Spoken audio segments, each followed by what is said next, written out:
Hello and welcome to a Monday edition of the Managing Madrid Podcast. This is El Dia Después. This is the show, the segment that we have shamelessly stole from a popular Spanish TV show that looks at the game the day after.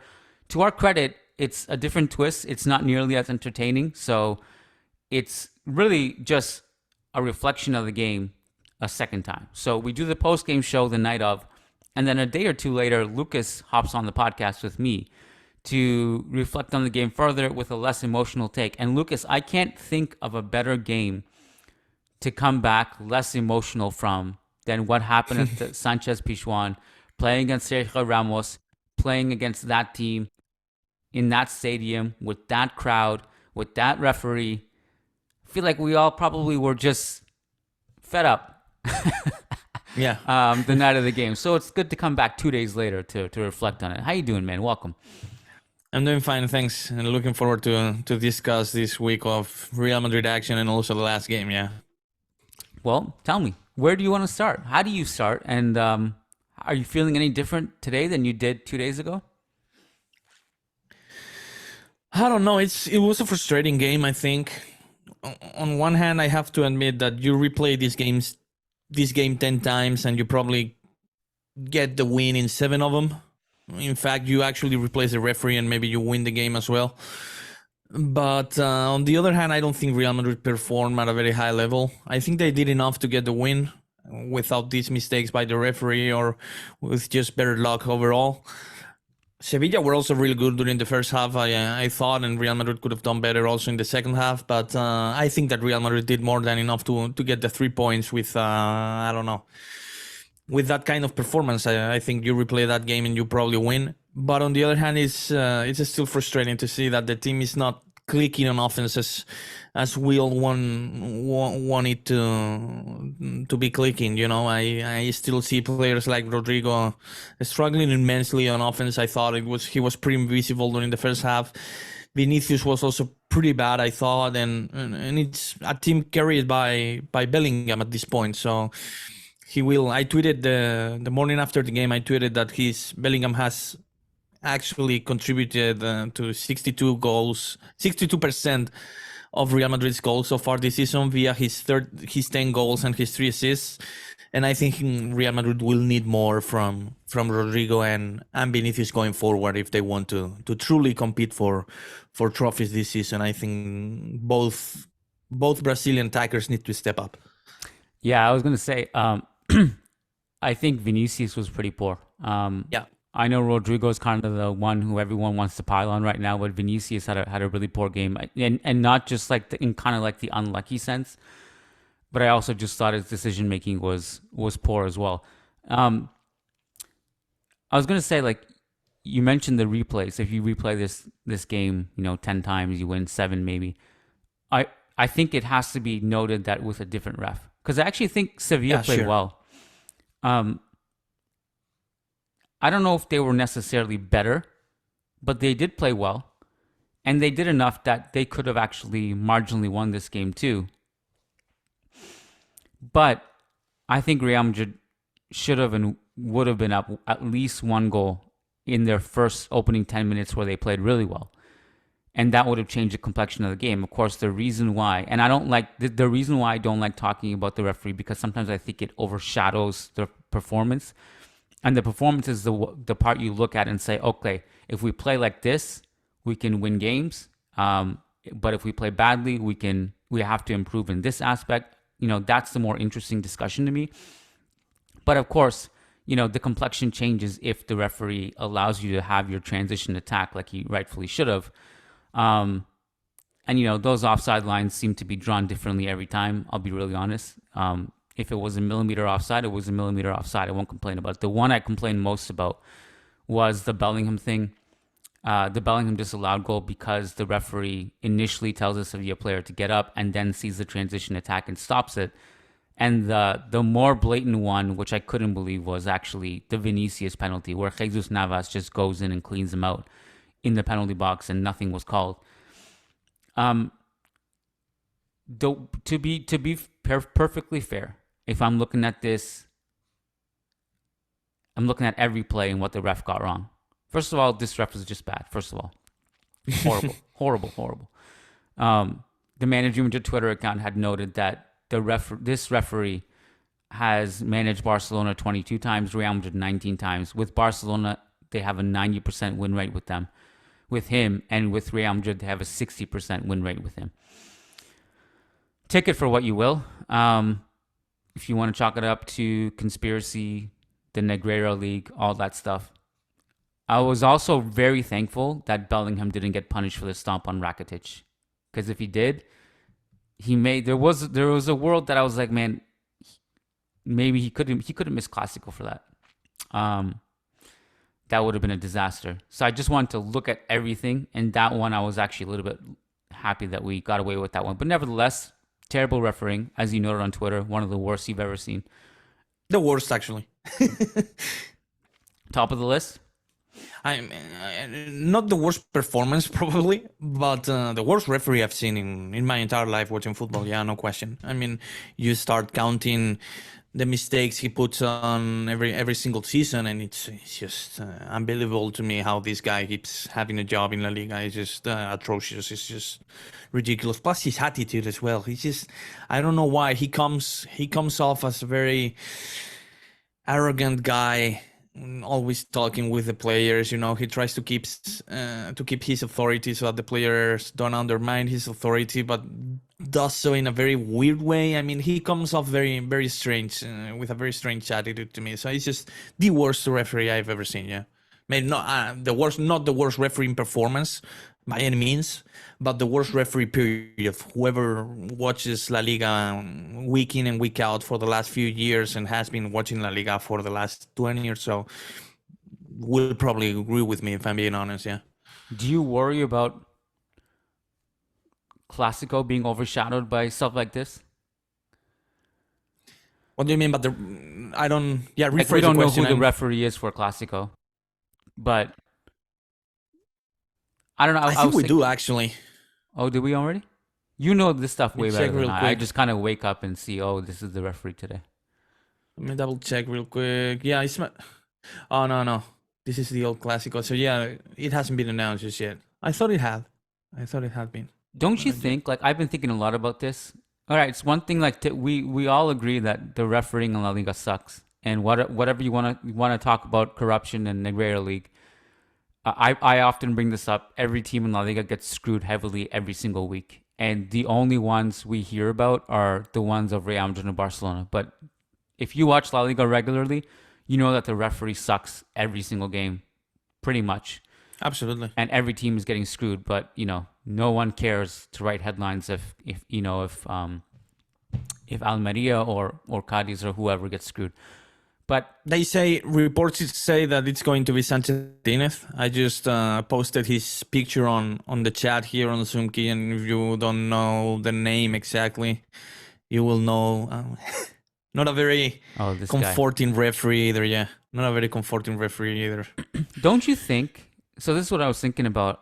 I wish that for Clasico, they would bring in an outside referee from a different country. Like bring in Mark Oliver or something for the Clasico every year, for both Clasicos. That way no one can complain.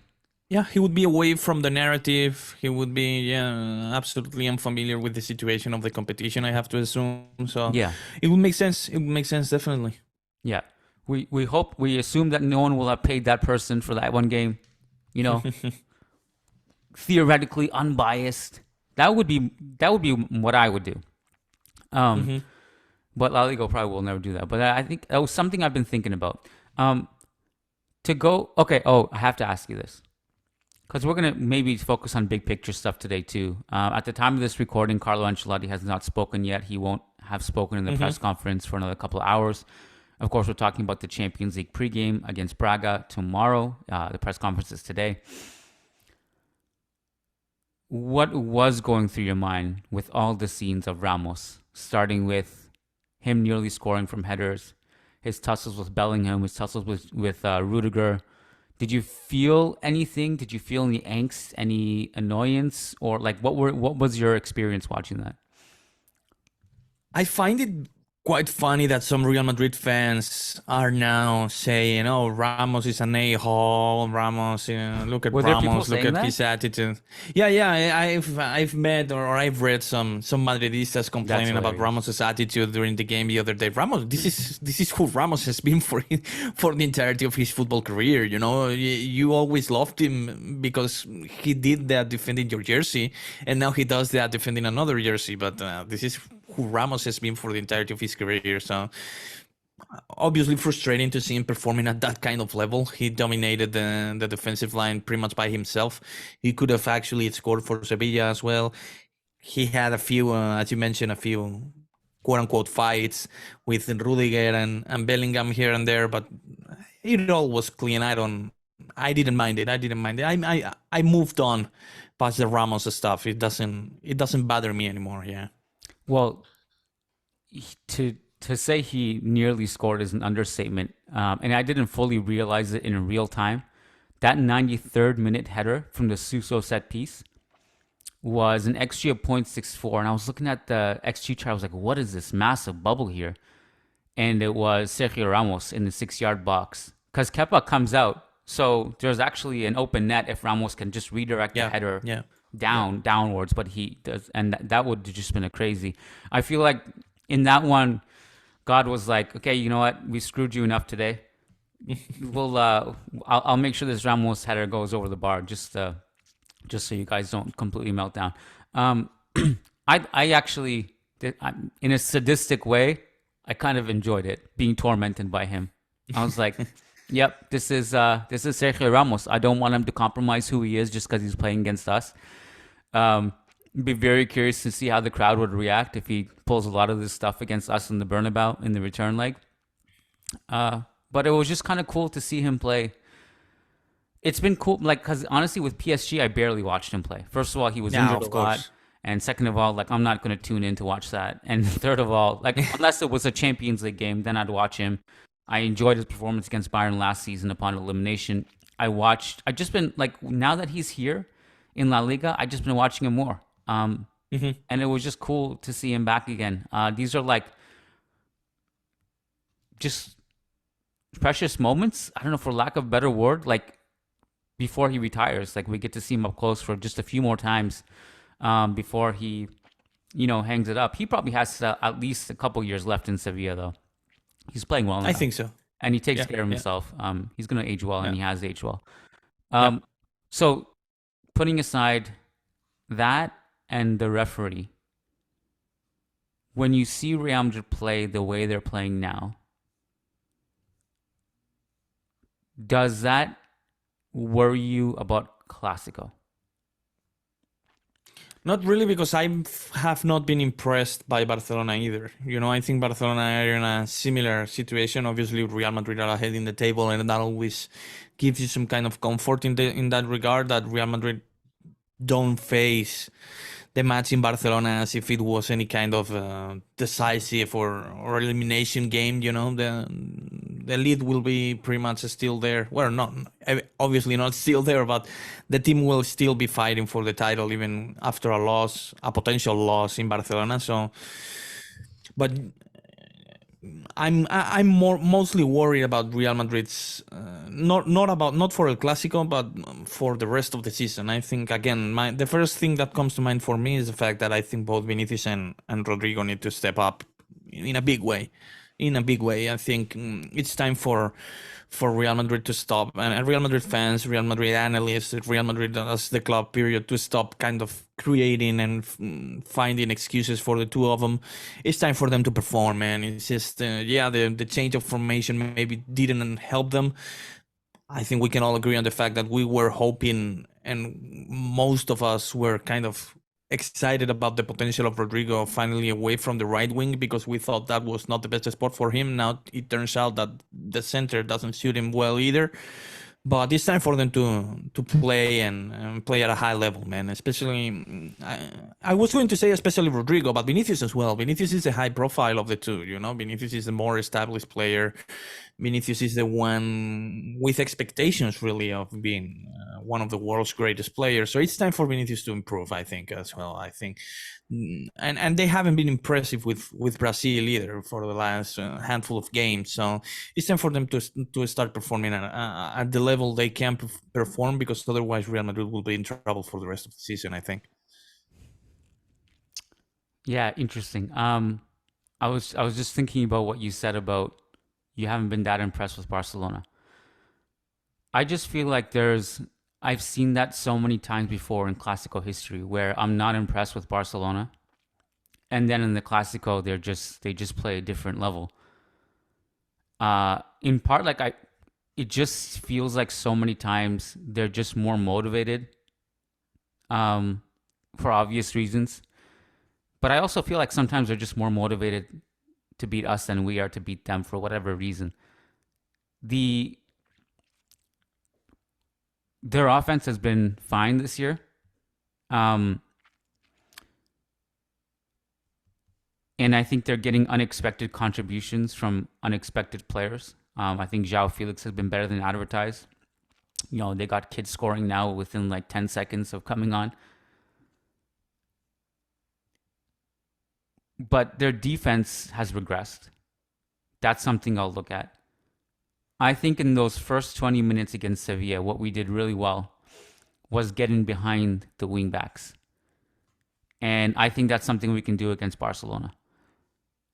And we have to maximize those opportunities. The problem is, Barcelona can control a game way better than Sevilla can. So if you're relying on the transition opportunities, which I'm 100% sure this is what will happen. If anyone is expecting Real Madrid to take the game to Barcelona, I would be just weather your expectations, because we didn't even do that against Sevilla, and we've been very conservative. And I think what's going to happen, a lot of people are asking, is it going to be Joselu or Rodrygo? It's going to be Rodrygo, because Ancelotti will want to play in transition. Joselu can't do that. Rodrygo is the one Carlo will look at and be like, okay, here's what's going to happen. We're going to be conservative. When we get the ball, Bellingham's going to try to bring the ball up the field, or pick out Vinicius in behind Cancelo, and Rodrygo, you're going to have to use sprinting up to help him. That's going to be the plan. I'd be shocked if it wasn't. So that's what's going to happen. I don't know if you're going to have that many opportunities to do that if you're not going to have much of the ball. So that's just a slight concern for me. It's like, how many opportunities will we generate against Barca if we're going to be very conservative?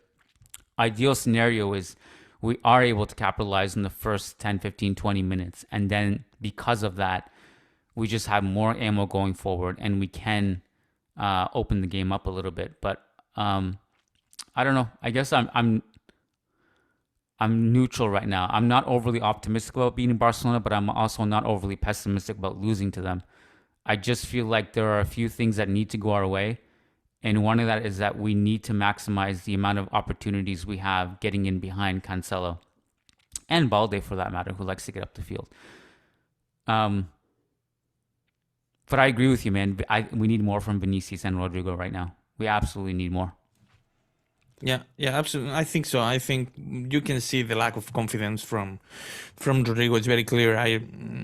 Since I touched on Vinicius in a bit more extensive way on my previous intervention, I think Rodrigo deserves another one here. I think it's pretty obvious that his confidence isn't there. I know you are not as sensitive as I am maybe about his comments during the break. I didn't enjoy them. I always like the more Valverde-like approach, which was, hey, I've never played as a right winger other than a few times, but I play anywhere if I have to play for Real Madrid. And I know this is what Rodrigo thinks, but it's not what he said, right? It's his take and his quote could be seen more as a complaint, as an excuse even, maybe, for his lack of confidence and his lack of quality performances. More than a complaint, maybe as an excuse. So I think he needs to sort it out, man. It's just, again, I think it was a pretty general feeling that we all had during the last season that, hey, Rodrygo might be really well as a secondary striker. I felt this myself, and hey, Rodrygo is not a pure right winger. Get him out of there, and he will cook, and he'll start cooking. And turns out that he's not cooking at all on the central role, and he's definitely playing worse than he was on the right wing. So, I mean, what's Rodrigo's real spot? The left wing? If Real Madrid are ever going to play with a left winger, that's going to be Vinicius' spot. So, if that's the only place Rodrigo feels comfortable playing in, I don't know how Rodrigo's future as a cornerstone of Real Madrid looks like. I don't know how it looks like. So he needs to get his head straight and start playing at a higher level and start bringing his confidence up a little bit and start doing whatever he can to improve his form. I think Ancelotti is not. I mean, Ancelotti can be at fault sometimes for not giving or not trusting some of the young players. I don't think this is the case with Rodrigo at all. I think Rodrigo has been given many chances when Ancelotti could have gone another route or another way, given Rodrigo's recent performances. I think Ancelotti has been patient and Rodrigo hasn't delivered. So how much more patience will Ancelotti have if Rodrigo keeps performing at this level? I don't know. It's time for Rodrigo to step up. Wow. To be fair, like your comment about like, well, we thought he was a good support striker, or we thought that was the position he likes to play. And to be fair, that's not what he's playing now. He doesn't have a striker to play off of. He is playing in a 4-4-2 of sorts, or like, doesn't matter what the formation is, whether how you describe it. The point is, Bellingham's in the spearhead of a diamond with Vinicius on one side, Rodrigo's on the other side, and Rodrigo is not playing symmetrically on the right. What he's doing is hedging central and gravitating towards central and left zones, but sometimes he goes to the right half space, but he's not playing as a pure right winger, in like a symmetrical 4-3-3. And the question of like, what is his role? Like, what is his best position? I think it's the position where he's not relied on as your main goal scorer, but someone who can get the ball into the box and create some chaos. But to like ask this guy to like lead the line and score goals for you is a bad idea, because that's not his game. But if you put him in a deeper role and expect him to create but also chip in with goals, that's a different story. That's a useful player. So you think he'll be fine with playing alongside Joselu, for example? The thing is, because he had that few opportunity and he didn't score. Exactly. But I also like how much patience do we have as a fan base to understand that every single player in football history goes through bad form, including the greatest ones ever. And so, like, how one goal in 11 games, man. I understand it's not great. I'm not saying he's playing well, Lucas. I'm just saying like. No, I know. I'm saying that the sample size is already like, not the sample size, like the amount of games and the length of this poor run he's having is pretty long already, man. It's like, it's not 4 games here and there. It's been like the start of the season, really, and we're in November already. It's like pretty damn close to a third of the season, and he's been playing like this. So, to a third of La Liga season, to be fair, obviously, not across all competitions, because Real Madrid will play like 60 games or 50 plus games, and they've only played like 12 or 13. But in terms of La Liga season, it's pretty damn close to a full third of the season, and this is the Rodrigo we've been getting. So, I mean, it's time to. I'm just saying, it's time to turn it up. It's just time to turn it up. So, I know people hate when I do this, and I know people are gonna hate this. So if you only like are angry with me for my takes on Rodrigo, you mute me right now. He's doing things beyond scoring. Like, I know, like, we're measuring him as a goal scorer right now because he's being asked to score. But like, what happens if what's the statement? Like, what's the cliche thing where they say, what happens if you take a fish out of water and expect it to swim or fly or whatever it is? Like, he is getting the ball into the box. His dribbling has been really good. And he's not scoring. if you take his performances, his exact performances right now, the way he's playing, and again, I'm not saying he's playing great, so like you don't need to twist the words. I'm not saying he's playing well, and I've actually said that based on merit, Joselu should start. And possibly Brahim now. I also floated around at the Sevilla game. I was like, I like what I've seen from Brahim. Maybe he should get more minutes. So like, I agree with a lot of you who say he's not playing well. And I'm just saying that if you take Rodrigo's performances right now, all of his performances this season, and just to reiterate, the guy who was the second best creator last season in terms of goal creating actions, this year nobody has more carries into the penalty area. Successful take-ons, Rodrygo is consistently among the best in Europe. This season, 8th in La Liga. Last season, he was 5th and 10th in the top 5 leagues. Him, Bellingham, and Vinicius were the 3 of the best dribblers in the entire world last season. And this season, he's still dribbling really well. But he's not scoring. He's just not putting the ball in the back of the net. He's underperforming his XG significantly now. It wasn't as significant to start of the season. Now it's getting pretty significant. I'm just saying, like, do we really believe he's just forever this bad? Or he's just going to eventually get back into form? You don't have to be super patient with him. I understand this is the biggest club in the world. The patience is thinner than it is at other places. But I don't know, this talk about, like, because you just mentioned, like, what's his future? Other people are asking, like, when do we sell him? His value is going to plummet if we don't sell him this winter. Like, that's insane to me. That's crazy talk to me. It's I'm way not too saying soon for Real those Madrid should discussions. actively look into selling Rodrigo. I don't think so. All I'm saying about the patience and the trust and all that is not about his future in the club, but more about his current role and his current position as in the depth chart in the rotation. I think it's about time other players like Joselu or Brahim get better chances. I think Rodrigo has been getting a few more than he has earned so far this season. Even though he's done some good things here and there, I think that both Joselu and Brahim have also shown enough to maybe deserve some minutes if this is what you're getting from Rodrigo. I certainly hope that this is not what you will be getting from Rodrigo this season, because otherwise you're in trouble.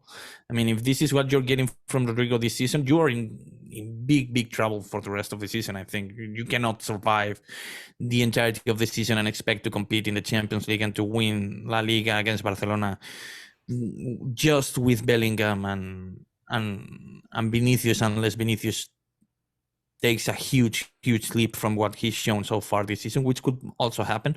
But if this kind of production, or even a bit better, I mean, Rodrigo is performing so bad in terms of his scoring production and his contribution on goals that you have to assume that he's going to improve that. I mean, I cannot expect the next 10 games or 11 games to go as badly as these last 10 games have gone in terms of his scoring numbers and his assist numbers. I think you have to assume that he's going to improve that. But otherwise, if that doesn't happen, Real Madrid are in trouble.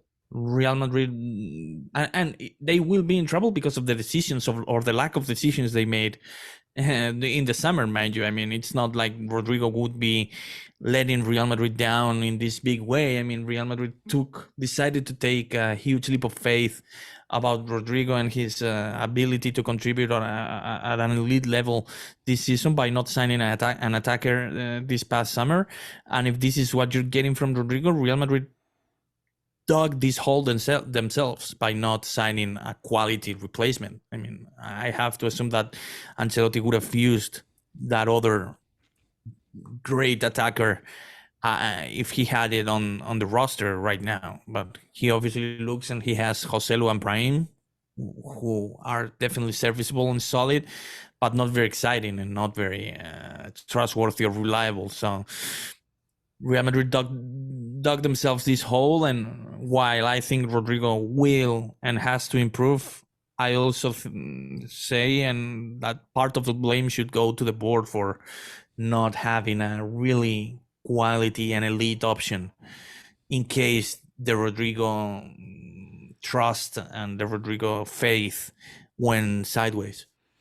I agree with the whole idea that if Rodrigo replicates this for the entire season, we're screwed. Like, you need more.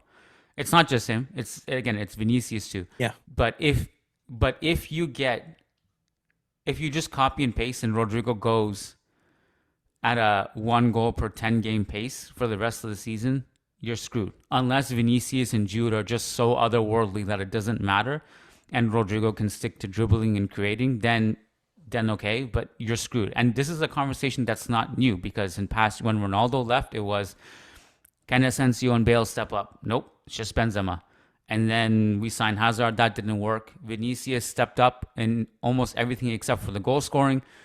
And then it wasn't until Vinicius and Benzema both started to really contribute that you won the Champions League. But even then, it was not easy. And then last year, it was really only Vinicius, because Benzema, although he put up 30 goals or so, was just not available as much as he was, and he declined.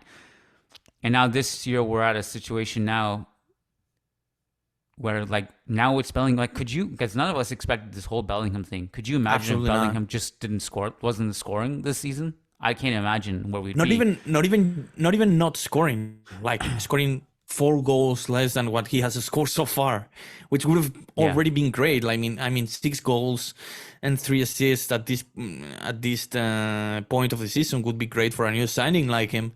And Real Madrid will probably cost Real Madrid like at least 4 points here and there in the season. So yeah, I think Real Madrid will be screwed if Rodrygo doesn't improve his performances. And mind you, Vinicius as well. Like, Bellingham to me seems to be on track to kind of replicate what Benzema did last season if he is able to sustain it in terms of his scoring production.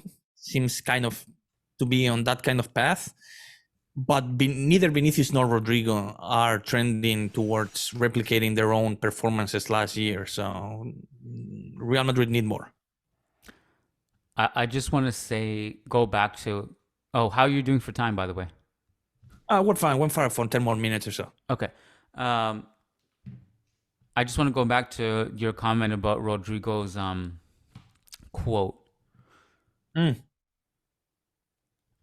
I always, I've been a big believer that I respect it when people don't complain about stuff and just take onus on themselves to be like, all right, I got to take myself to another level. No excuses. All this stuff about being out of position, complaining about this and that. Like, what could I do differently to make this better? So I agree with you in principle that the quote, it didn't inspire confidence in me as a fan that he would step up. It was just a public acknowledgement of his struggles. I just don't hold it against him. It's just that I kind of prefer the opposite mentality. So I think Rodrigo just has to look within and be like, what is the motivating factor for me to flip the switch? Where is my Michael Jordan, I took it personally, and get back to his best? Because we need that version of Rodrigo. We need the version of Rodrigo who comes in off the bench against City and be like, all right, guys, we're not going out today. I'm going to do everything in my power to do this. We need that back from him. And whatever ignites him, whatever motivates him to flip that switch, we need it desperately. Because as you said, we can't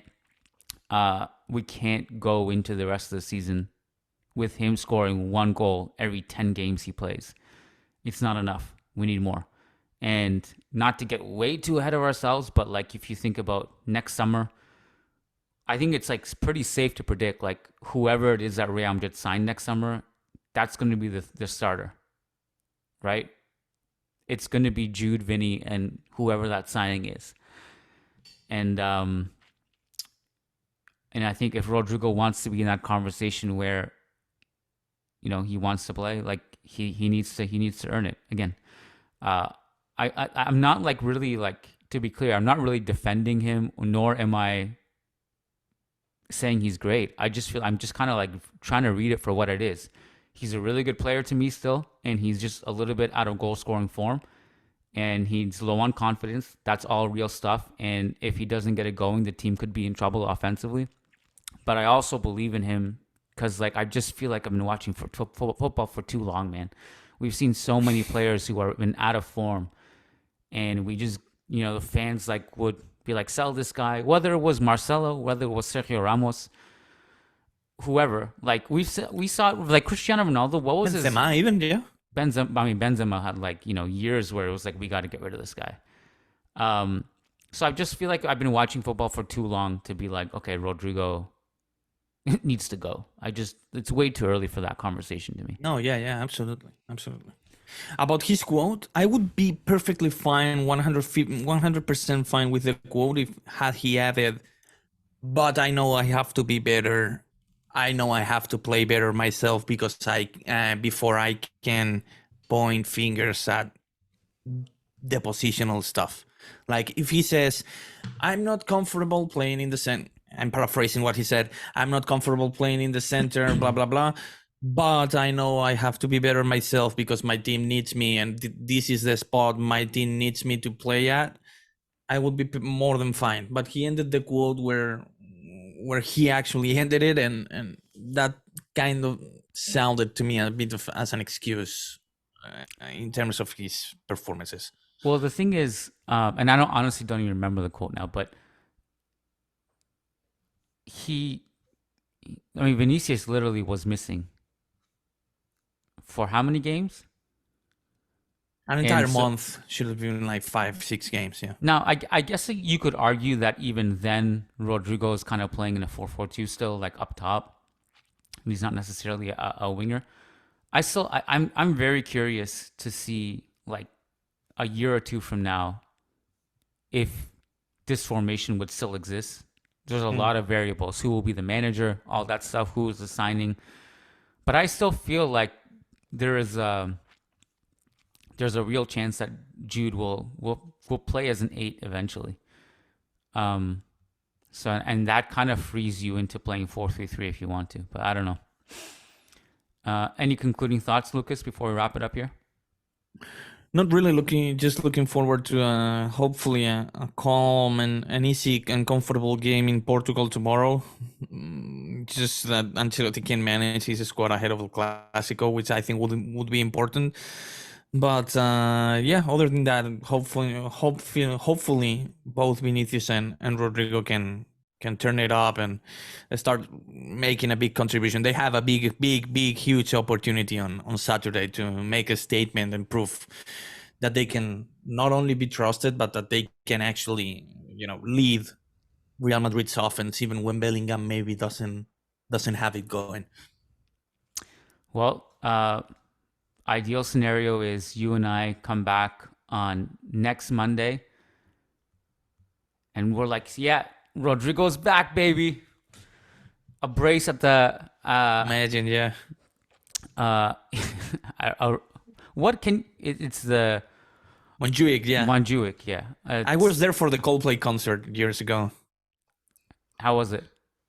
The Coldplay concert, great. I mean, I caught him in the last tour before they went with the whole pop-oriented kind of electronic music that I just don't enjoy anymore from them. So I caught them like right at their peak of their original kind of more British pop / pop rock stuff. So it was great, yeah. I visited the outside of it. I've never been inside, so I was just curious. All right. Well, Lucas, are we back Thursday or Friday this week? Friday, if you can, yeah. All right. Friday mailbag. If you want to submit questions, go to patreon.com/Managing Madrid or go to our Discord channel. You have to be a patron or a member to ask questions.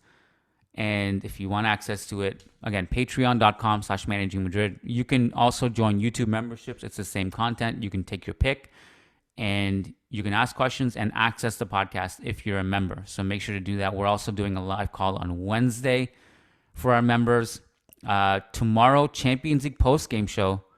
That's only for members as well. So this is the extent of the free content you get this week. It's this episode. Tuesday, Wednesday, Friday, all for members only. So get in on the action, please. Lucas, good chatting. Thanks, my man. Yes, sir. Thank you, man. See you Friday. Take care. Yep.